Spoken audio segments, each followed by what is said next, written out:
Почитувани дами и господа, прво задоволство ми е што сум денеска повторно помеѓу вас, пошто тоа е моја природна средина. Јас тука се чувствувам поубаво него влада, морам тоа да го кажам, бидејќи полесно е да се работи со стопанственици, бидејќи се работи практично и се работат конкретни работи. Не значи дека во политиката не се работи така, меѓутоа некој пат администрацијата знае да биде многу побавна него што знае приватниот сектор. Ние денеска зборуваме за интернационализацијата на стопанството и јас тука немам дилема, сакам да ги кажам основните работи. Основните работи се следни. Дека ние сме мала држава, 2 милиона луѓе, прашање е дали и толку. Пазарот македонски е ограничен, потрошувачката на македонскиот пазар е таа што е и таа не може драматично да се зголеми преку ноќ, што значи дека простор за зголемување на бруто домашниот производ на домашниот пазар нема енормен, значи тој простор е лимитиран. За зголемување на бруто домашниот производ, простор има само ако се зголеми извозот. Моментално, точната бројка е дека извозот во бруто домашниот производ учествува со 53% и тој, за да ние обезбедиме пораст на бруто домашниот производ од 4, 5, 6%, нели сега зависи какви симулации ќе правите, треба учеството на извозот во бруто домашниот производ да биде повеќе од 60, 65, 70%. Зависи дали сакате бруто домашен раст од 4, 5 или 6%. Значи, алтернатива нема. Мора да има зголемување на извозот, мора македонските компании да бидат извозно ориентирани, меѓутоа, тука е многу битен уште еден друг факт. Ако правиме извоз, а при тоа во главно за да го направиме тој извоз правиме доминантно увоз и само продаваме работна рака, повторно ништо не правиме. И затоа треба да кажеме уште еден параметар, а тој уште еден параметар е колку извозот ни е покриен, односно колку увозот ни е покриен со извоз. И тоа е добро, значи у последните месеци тие бројки растат и сега сме моментално на рекордни 74,4%. Јас тој параметар константно го пратам. Значи 74,4% е покриеноста во моментот на извозот визави увозот. И тоа е добра бројка. Значи ние нормално најдобро е да биде над 100%. Така, затоа значи ќе извезуваме повеќе него што увезуваме. Но таа бројка мораме постепено и константно да ја растеме. Ние, ако тоа не го растеме, во тој случај просторот за раст на Македонија е ограничен. И тоа мораме отворено да го кажеме.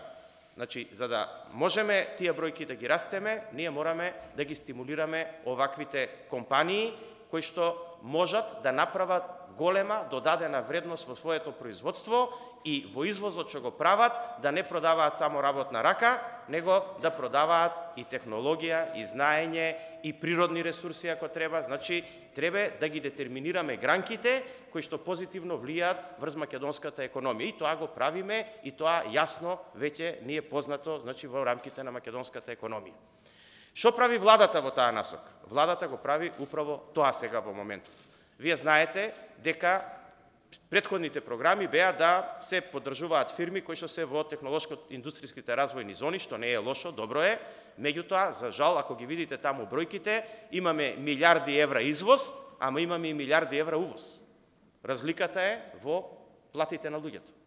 Тоа не го расте бруто домашниот производ. Тоа, ако сакаме селектирано да ги кажуваме информациите, да кажуваме колку расте само извозот, да, тоа е убаво, ама тоа е селектирана информација. Да не речам, тоа е PR информација. Или ако сакате уште по-директно, тоа е виртуелен свет. Ние не смееме да правиме виртуелен свет и виртуелна економија. Ние мораме да правиме економија врз база на аргументи. А аргументите се, ако кажуваме колку расте извозот, ние мора да кажеме колку расте увозот за тој извоз. Ако тој простор помеѓу извозот и увозот го зголемуваме, односно правиме фирми со поголема додадена вредност у Македонија и фирми кои што прават производи каде што има поголема разлика помеѓу цената на извозот и увозните компоненти што ги прават, тогаш сме на правиот пат. Точно заради тоа се детерминирани новите мерки на владата, кои што прво имаат неколку основни услови. Првиот услов е тие мерки да бидат транспарентни, значи нема више договарање, нема што да се договараме колку јас вас ќе ве поддржувам, владата колку ќе ве поддржува, колку не знам поединечно ќе дискутираме околу секоја компанија, не. Двата основни предуслова кои што треба да ги исполни секоја компанија за да биде поддржана, прво треба да биде здрава и добра компанија, бидејќи нашата држава истроши премногу пари и премногу ресурси претходните 25 години, обидувајќи се да спаси лоши компании, и тие лоши компании никогаш не беа спасени, парите беа многу потрошени и ништо од тоа нашата држава и нашето општество и граѓаните посебно не видоа, само се потрошија многу пари на даночните обврзници во Република Македонија. Затоа прв и основен услов е се поддржуваат солидни компании кои што покажуваат добри резултати, затоа што тие ќе бидат генератор на економијата и тие се тие кои што можат да ги повлечат сите останати да соработуваат со нив. Затоа, значи, основните два предуслова кои што треба да бидат исполнети за да било која компанија биде поддржана, се да има зголемување на приходите во фискалната година, сега зборуваме за 17-та, кога ќе се предадат завршните сметки во февруари 18-та година, и во споредба со просекот од претходните 3 години, значи со споредба со просекот од 16-та, 15-та и 14-та година. И вториот услов, едноставен, да не намалува број на вработени, значи нема разголемува, да не намалува.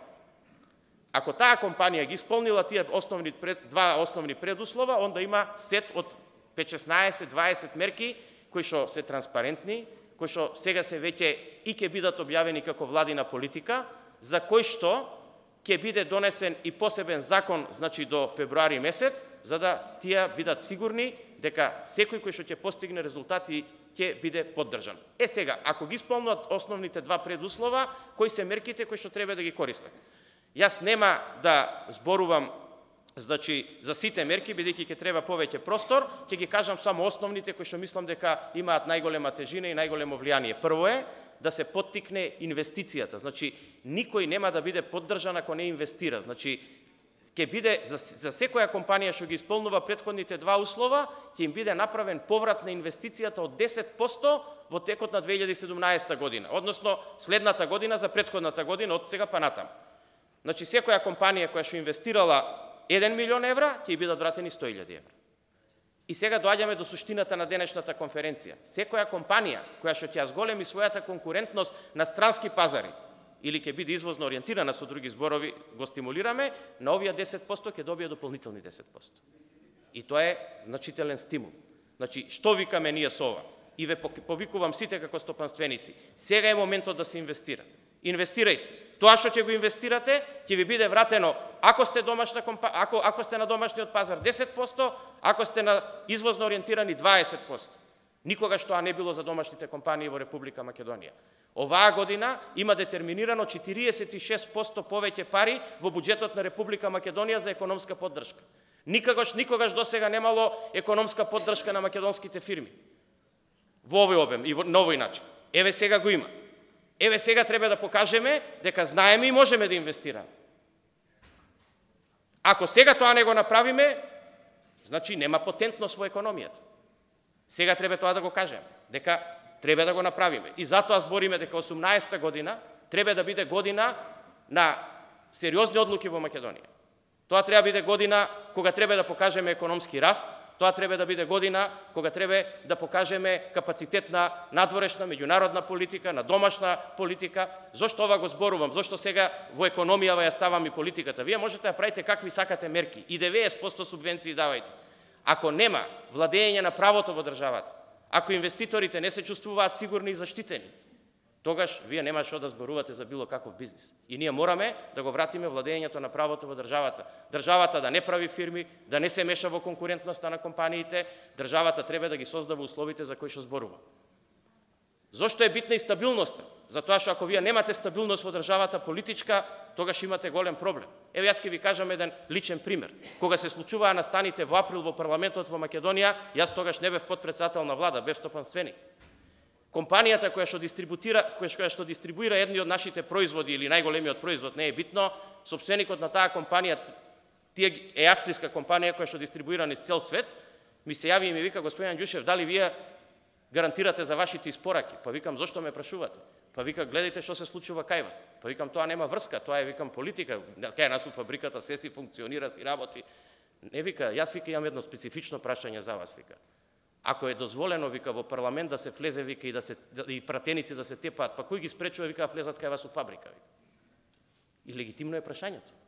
И затоа е многу битно да има стабилна политичка ситуација, да има владење на правото и како надградба на тоа сите економски мерки. Ете тоа е она за што јас лично ќе се залагам во владата, тоа е тоа за што владата сега работи и мислам дека тоа сите ќе го препознаете. Големи се дискусиите во јавноста во претходните денови дали има раст или пад на бруто домашниот производ. Ајде да ја кажеме вистината и за тој момент. Има раст во извозот, има раст во земјоделието, има раст во рударството, има раст во сите сектори, освен во градежништвото. Има пад 30% во градежништвото. Тој пад од 30% во градежништвото прави да имаме стагнација во бруто домашниот производ. Ама ајде да прашаме, дали треба да продолжиме да правиме споменици, фасади за да има раст? Или треба да дозволиме да правиме проекти во кои што државата ќе плаќа 8 евра килограм железо на тие со кои што се договорила да правят, а тие на македонските подизведувачи ќе им плаќаат 1,2 евра по килограм железо. Дали това треба да го продолжиме за да има раст? Не, треба да речеме, застанете, ќе правиме реални градежни проекти, ќе го вратиме градежништвото на стапките каде што беше, ама со реални инфраструктурни проекти. Јас неколку пати зборував за проблемите. Знаете зашто има пат во градежништвото? Заради тоа што се успорија работите на автопатот Кичево-Охрид. А знаете зашто се успорија? Затоа што има милион проблеми. Ако сакате, можам и подетално да зборам за тие проблеми. Заради тоа што можете да замислите вие автопат проектиран кој што ќе тргнете од Кичево и до Охрид нема ни една раскрсница. Не постои раскрсница. Автопат во кој што нема предвидено косини на патиштата за да се случуваат свлечишта. Автопат во кој што еден тунел кој што бил на почеток замислен да кошта 43 милиона евра, денеска има барање да кошта 107 милиона евра. И можете вие преку ноќ тоа да го одлучите дека ќе дозволите толку да кошта. Не, морате да застанете и да речете чекајте луѓе да видиме што правиме. Да направиме проект како што треба, да направиме пресметка како што треба и да не трошиме пари без потреба. Тоа бара време.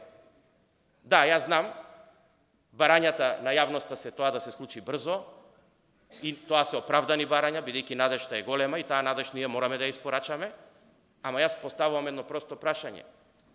Поминаа само 5-6 месеца во кои што имавме изборен циклус, во кои што многу работи не можеа да се случат, ама бар ги детектиравме сите работи и точно знаеме што треба да правиме во иднина. И она што можам да ве убедам, со целиот мој капацитет ќе се обидам тоа да го правам. И затоа ја повикувам целата стопанска јавност и економска јавност во Македонија. Препознајте го моментот, фатете го овој бран, инвестирајте во Македонија, ќе биде добро за сите. Сакам само уште една дилема да расчистам. А таа дилема е дали странските инвеститори кои што се сега присутни во Македонија се добродојдени. Бидејќи, знаете, постоеше едно бомбардирање во јавноста од страна на разни страни, сега да не ги дискутираме тие, дека тие нема да бидат поддржани. Затоа јас направив една посебна симулација, а таа симулација беше, бидејќи ние ги знаеме договорите за странските инвеститори, знаеме како тие работеле овие години, а ги знаеме сега и новите мерки на владата, ако направиме споредба по новите мерки, колку странските компании би добиле, странските инвеститори, бројките се охрабрувачки, тие би добиле многу повеќе. Ванхол бил добил пута 2,5. Зошто? Заради тоа што соработува со македонската економија, заради тоа што е компанија која што вади готов производ и нашите мерки стимулираат такви компании.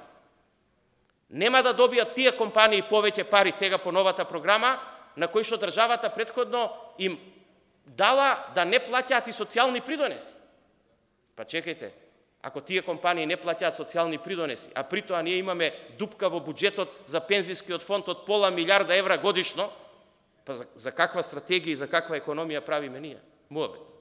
Значи, кој ќе ги плаќа пензиите и здравственото и пензиското осигурување на луѓето?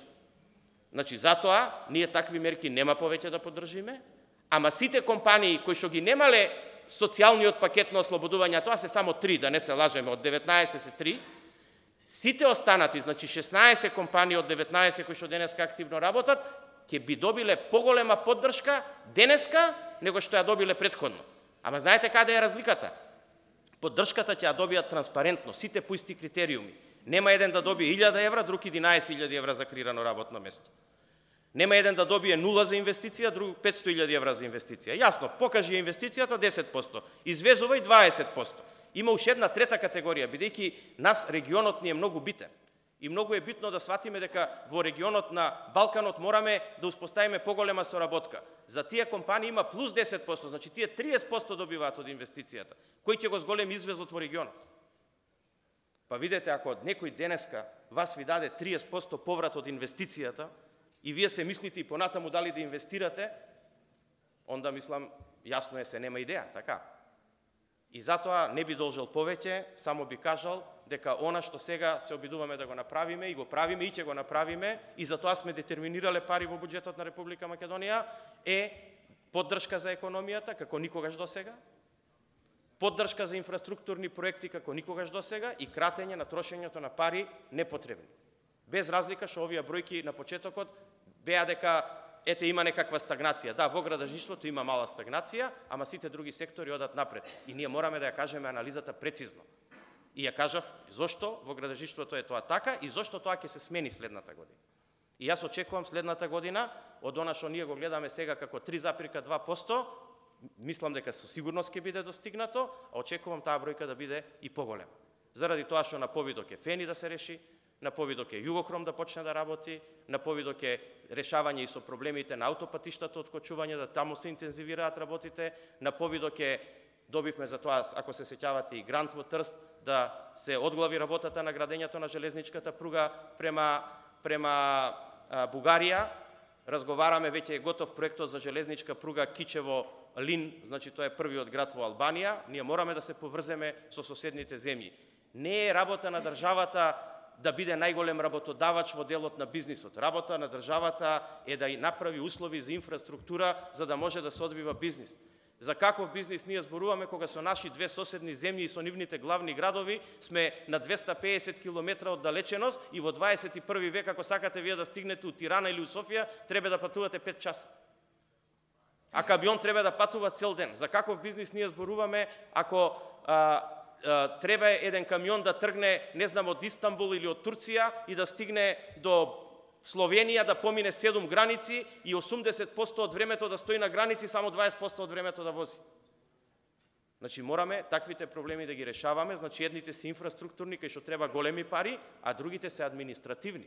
Кај што не треба големи пари, треба голема волја. Ама за да ја имате таа волја, вие треба со вашите соседи да сте пријатели, вие не може да сте непријатели. Кога сте непријатели, не може да седите да разговарате и не може да решавате проблеми. На крајот на криштото се сведува дали животот на граѓаните ќе биде подобар, а тој се сведува дали ќе имаат поише пари у џебовите и во нивните семејства, а тоа за да можете да го направите, треба со сите да можете да разговарате и да бидете пријатели. Еве затоа сето тоа е поврзано во еден пакет и се надевам дека успеав да дадам една прецизна слика за тоа како ние како влада ова го гледаме од страна на економијата и како мислиме да го направиме. Ви благодарам за вниманието, извинете ако бев долго.